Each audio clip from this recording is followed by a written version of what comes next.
In manufacturing, few phrases inspire more confidence, or more risk, than "we can do it."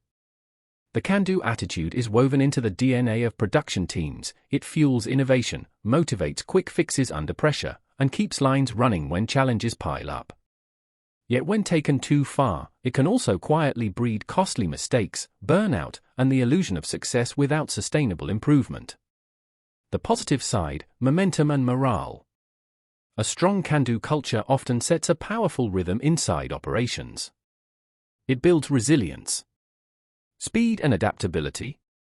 Teams with a can-do mindset respond faster to disruptions, machine breakdowns, supply delays, or last-minute order changes because they default to action rather than paralysis. Ownership and pride. Employees take personal responsibility for outcomes, finding creative workarounds that sustain production targets.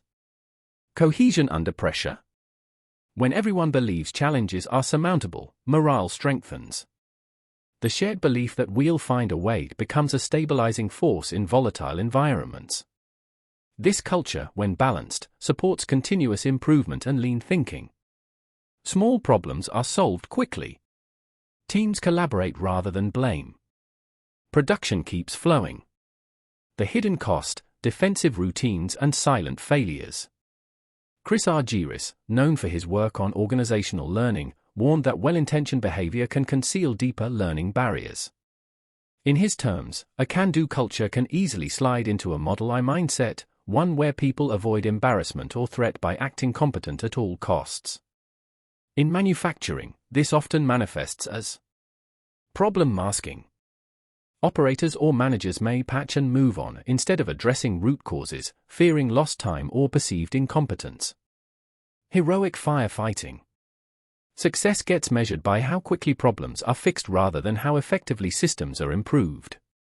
Learning suppression. When the culture idolizes perseverance, admitting we can't or we don't know becomes unsafe. Data is adjusted to fit the story of capability. The result? Machines run, targets are met, but the same problems recur. Productivity appears stable while hidden inefficiencies, safety risks, and emotional fatigue grow underneath. The learning organization alternative. Argyris Model 2 offers a healthier framework: encourage open inquiry, shared reflection, and valid information over the appearance of success. For manufacturing leaders, this means shifting from a hero-driven culture to a learning-driven one.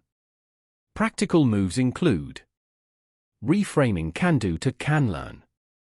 Encourage curiosity as a strength, not weakness. Reward root cause exploration as much as on-time delivery. Build psychological safety so that "we can't yet" is seen as the start of improvement, not failure. Track not only KPIs, but how the team learns from misses and near misses. In closing, a can-do attitude is a powerful engine, but it needs steering. In modern manufacturing, the organizations that thrive are not those that can always do, but those that can always learn. When the courage to act meets the humility to reflect, operational excellence becomes sustainable, not just impressive on paper.